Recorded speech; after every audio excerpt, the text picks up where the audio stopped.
Today, we're going to take a look at something incredibly important. We're not just talking about the crisis of homelessness. We're exploring the real, active strategies, the deep resilience and the dignity it takes to survive it. This is a guide to navigating one of the toughest experiences anyone can go through. So let's dive right in. You know, this one sentence, it's pretty much the foundation for everything we're about to talk about. It's this powerful act of defiance, right? It separates your situation from your identity. It's a way of saying, I am so much more than my lack of a home. And that, right there, is the absolute starting point for survival.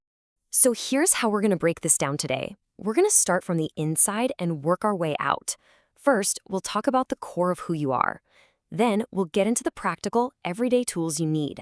After that, we'll explore the mental game plan to get through it all. And finally, we'll zoom out to a message for everyone. All right, so let's start with what is maybe the most crucial part of this whole thing, protecting who you are. When you're in a situation that feels designed to strip everything away, holding on to your sense of self, well, that's the #1 act of resistance.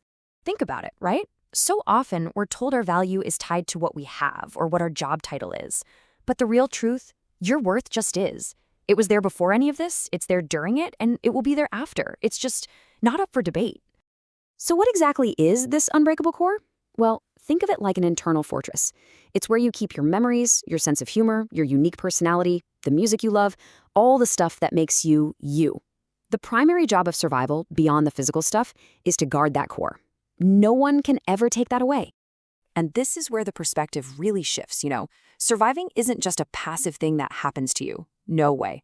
Every single day you navigate this world is a massive demonstration of strength, of problem solving. That resilience, that is your power. Okay, so we've talked about the internal mindset. Now let's get practical. How does that philosophy turn into action? Protecting yourself means having the right tools for daily life. This is the Survivor's Toolkit. Now, these might seem super basic, but trust me, they are life or death critical. A foot infection can literally take you off your feet. Being dehydrated messes with your ability to think clearly. And knowing where you can get a meal or a shower isn't about comfort. It's about saving your energy for whatever comes next. And this really gets to the heart of it, doesn't it? A toothbrush, a clean pair of socks, a water bottle, these aren't luxuries. They are fundamental tools. Tools for staying healthy, sure, but just as important, they're tools for holding on to your sense of humanity and self-respect. Okay, if there's one physical item that's like the master key to everything, it's your ID. Seriously. Without it, almost every door to a service, a job, or a place to live is locked shut.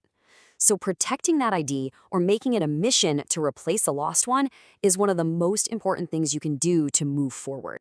And yeah, I know we mentioned this, but we have to circle back to it because it is that important. For anyone who's on their feet all day, every day, in all kinds of weather, a simple pair of clean, dry socks is basically a medical device. It's what stops things like trench foot and serious infections that could put you in the hospital. It's not a small thing at all. All right, so we've covered the body. Now let's talk about the mind, because the psychological battle here is just immense. It takes a real, dedicated mental strategy to get through it. This is such a powerful idea. A third place. What is that? Well, it's not where you sleep, and it's not where you might be getting services. It's a neutral space where you can just be. A person reading a book in a library, someone sitting on a park bench. It's a place to breathe and just feel like a regular person for a while. And the perfect example of this? A library. Just think about it. It's safe, it's quiet, it's got air conditioning or heat. You've got free access to books, computers, bathrooms. But the biggest thing? It offers a place where you can just exist for hours with dignity and nobody's going to bother you. Man, this one really hits home, doesn't it? It's all about managing that crushing mental weight. This one-day-at-a-time approach is an incredibly powerful tool. You don't have to solve your entire life story right now. The only mission is to get through today. Find food for today. Find a safe place for tonight. That's it. That makes the impossible feel possible. And this is such a brilliant way to fight back against that feeling of just drifting. When you're homeless, days can just dissolve into nothing. But by creating a tiny routine, a small mission for yourself, like, today I'm going to get a library card, or I'm going to write one page in this notebook, you're creating purpose. You're taking back control. Okay, so we've talked about all these incredible survival strategies, but let's be real. They're a response to a much bigger crisis. And understanding that crisis, that's where the real change has to start. So let's just get one thing straight right now. Why does this happen? It's almost never what people think.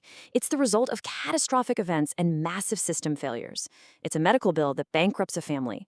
It's losing your job in a city where you can't afford rent. It's fleeing an abusive home with absolutely nowhere to go. And that brings us to maybe the single most important takeaway here. This is not an individual failing. It is a community issue.